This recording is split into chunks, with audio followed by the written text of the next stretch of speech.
प्यारे साथियों, आप सभी का स्वागत करता हूं अपने एमआरएस स्टडी परिवार में। तो डियर, आज की इस वीडियो में मैं यहां पे बात करने वाला हूं। जैसा कि आपको पता है कि बिहार इंजीनियरिंग यूनिवर्सिटी के अंतर्गत 7 सेमेस्टर का 2024 का पेपर सॉल्यूशन देखने वाले हैं, जो कि फाउंडेशन इंजीनियरिंग का। और इसमें जो है 70 नंबर के क्वेश्चन पूछे जाते हैं आपके, और 3 घंटे का एग्जाम्स होता है। तो यहाँ पे 9 क्वेश्चंस होते हैं, जिसमें से 5 क्वेश्चन बनाना रहता है। पहला क्वेश्चन जो है कंपलसरी होता है, जो कि ऑब्जेक्टिव क्वेश्चन जो है आपका यहाँ पे होता है। तो ये जो ऑब्जेक्टिव क्वेश्चंस है वो आपका यहाँ पे दिया गया है, तो आप यहाँ पे देख सकते हो। तो सबसे पहला क्वेश्चन जो है आपका यहाँ पे दिया गया है। क्वेश्चन बोला जा रहा है कि which of following is a type of shallow foundation. Shallow foundation का टाइप कौन सा है ना।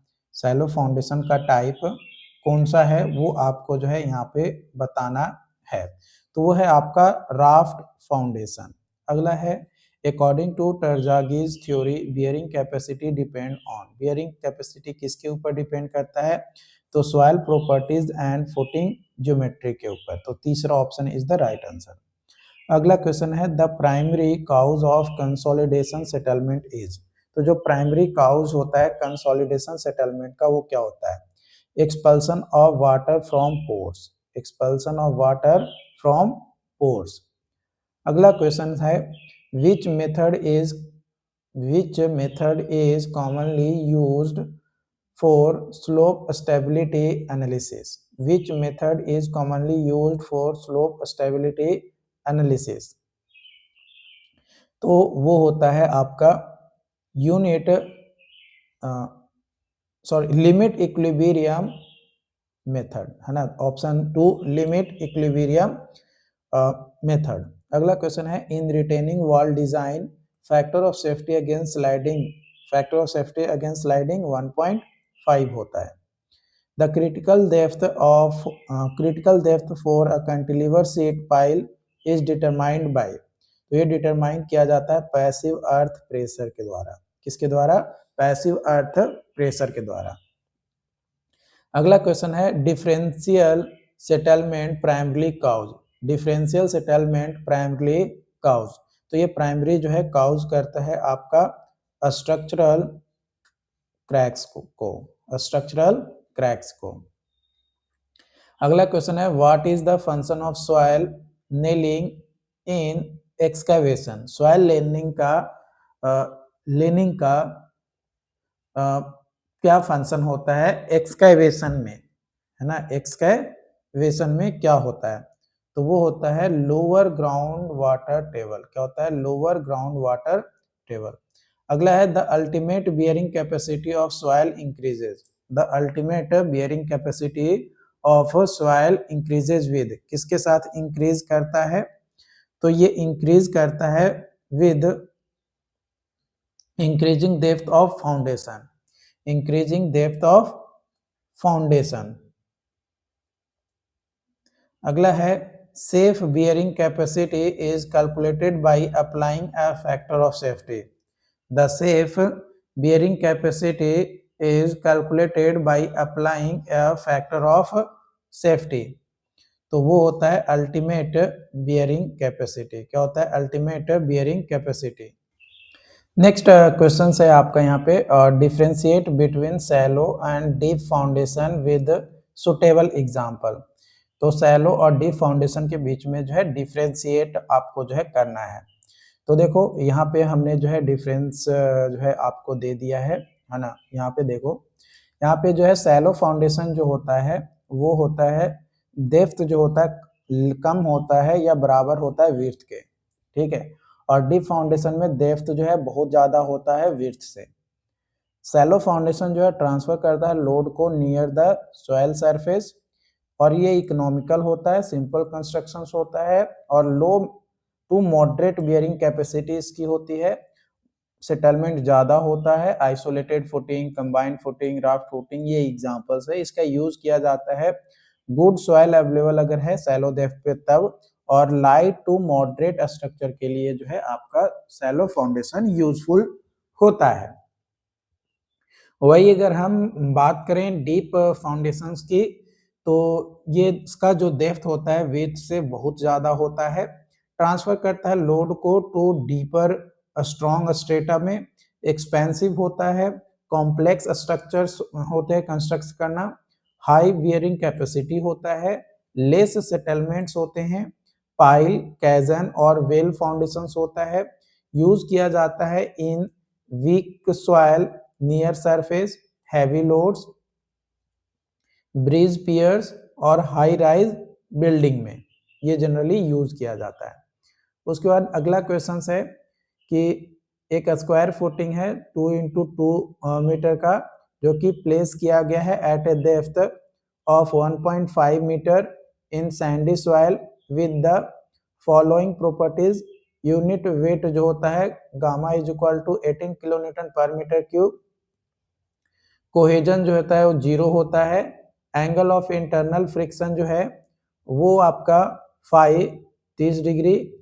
Using Terzaghi formula calculate the ultimate bearing capacity, NC is equal to 30.14, NQ is equal to 18.4 और एनवाई इज इक्वल टू 15.7। ये आपका जो है होता है।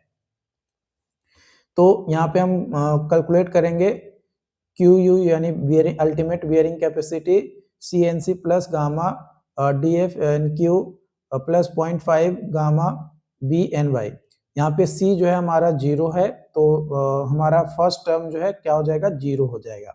तो Q U is equal to gamma D F N Q plus 0.5 B gamma B N Y. तो यहाँ पे हम वैल्यू पुट कर देंगे पूरा, तो 18 गुने 1.5 गुने 18.4 प्लस 0.5 गुने 18 गुने 2 गुने 15.7। तो ये पूरा को कैलकुलेट करेंगे तो अल्टीमेट बियरिंग कैपेसिटी आ जाएगा 779.4 kilo newton per metre square, है ना, kilo newton per metre square.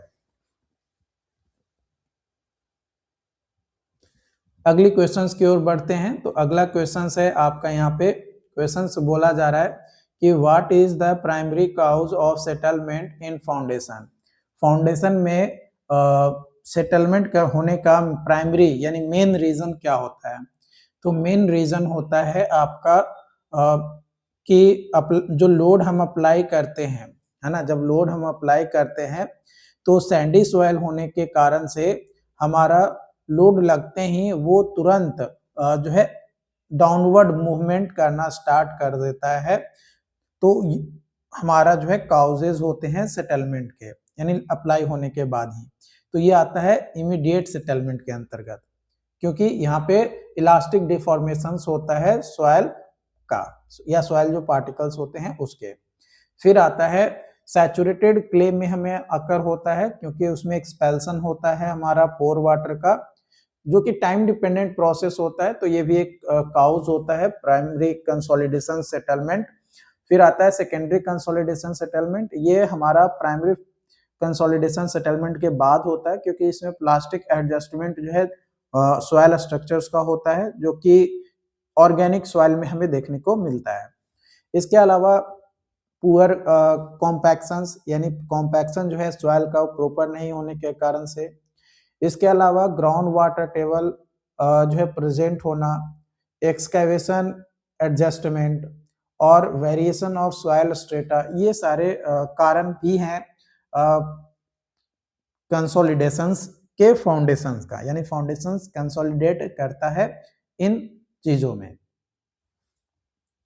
उसके बाद अगली क्वेश्चंस की ओर बढ़ते हैं। तो अगला क्वेश्चन है determine the consolidation settlement of clay layer 3 metre thick under a uniform load of 150 kilo newton per metre square.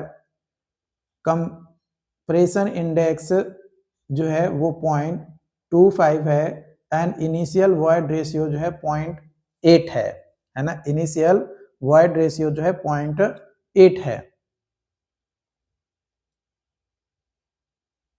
तो देखो हमारा एज हम करेंगे कि sigma note is equal two by into H by 2 है, तो 18 गुने 3/2 यानी 27 किलोमीटर पर मीटर स्क्वायर। तो S is equal to C H by 1 plus E not into log sigma not plus del sigma by sigma not. तो CC दिया गया 0.25, H दिया गया 3 divided by 1 plus void ratio दिया गया 0.8 log 27 plus 150 बटा 27। तो यहाँ से हम पूरा कैलकुलेट करेंगे तो हमारा जो सेटलमेंट का वैल्यू है वो 332 mm जो है हमारा आ जाएगा। कितना आ जाएगा? 332 mm जो है हमारा निकल कर आ जाएगा। अगला क्वेश्चन है list advantage and disadvantage of using pile foundation. Using pile foundation का एडवांटेज और डिसएडवांटेज को जो है आपको बताना है कि क्या एडवांटेज होता है और क्या उसका डिसएडवांटेज जो है देखने को मिलता है। तो देखो, अगर हम एडवांटेज देखें पाइल फाउंडेशंस का तो suitable for weak soil, can carry heavy loads, reduce settlement, use in water logged area और रजिस्ट अपलिफ्ट फोर्स, है ना। अपलिफ्ट फोर्स को जो है ये क्या करेगा? रजिस्ट करेगा। वही अगर हम इसका डिसएडवांटेज देखें डिसएडवांटेज पाइल फाउंडेशन का तो एक्सपेंसिव होता है, रिक्वायर होता है स्किल्ड लेबर, मतलब एक स्किल्ड लेबर की होनी जरूरी है, और noise and vibration during driving और डिफिकल्ट क्वालिटी कंट्रोल, यानी जो क्वालिटी कंट्रोल होता है वो भी जो है आपका डिफिकल्ट होता है। ओके, यहाँ पे जो है आपका ग्रुप कैपेसिटी से रिलेटेड क्वेश्चन है। तो क्वेश्चन क्या है पहले वो देख लेते हैं। क्वेश्चन बोला जा रहा है कि एक पाइल ग्रुप है जो कंसिस्ट करता है 9 पाइल्स को of 400 mm diameter arranged in A square. If the allowable load on a single pile is 300 kilonewton, find group capacity considering a group efficiency of 0.8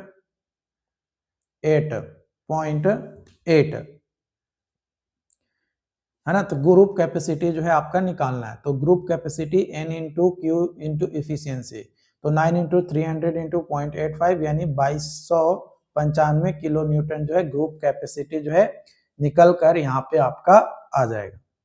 तो इस तरीके से आपको जो है क्वेश्चंस इजी होते हैं, है ना। आपको बस तरीका पता होना चाहिए सॉल्यूशंस का। अब देखो, यहाँ पे मैंने आपको काफी ज्यादा शॉर्ट में जो है चीजों को बताया, है ना, काफी ज्यादा शॉर्ट में जो है चीजों को बताया, लेकिन आपको जो है शॉर्ट में तो बताया, लेकिन यहाँ पे क्या करना है आपको, यहाँ पे आपको उसको थोड़ा इलेबोरेट करना है। जैसे मैंने आपको बताया कि सुटेबल फॉर वीक सॉइल, है ना, पाइल फाउंडेशन जो है वीक सॉइल में सुटेबल होता है।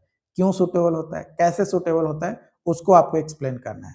ये कैरी करता है हैवी लोड को, तो हैवी लोड को कैसे कैरी करता है उसके बारे में बताना है। सेटलमेंट को रिड्यूस करता है, कैसे रिड्यूस करता है, मतलब उसको थोड़ा डिटेल में इलेबोरेट करके एक्सपैंड करके आपको लिखना है सेमेस्टर एग्जाम्स में, तब जाकर आपको जो है थोड़ा नंबर मिलेगा। मैं चीजों को कॉन्सेप्चुअली आपको जो है बता दिया, अब उसको इलेबोरेट करना, अपने भाषा में लिखना, वो आपके लिए बहुत ही ज्यादा जरूरी है। ओके, तो आज के लिए इतना ही। Thank you.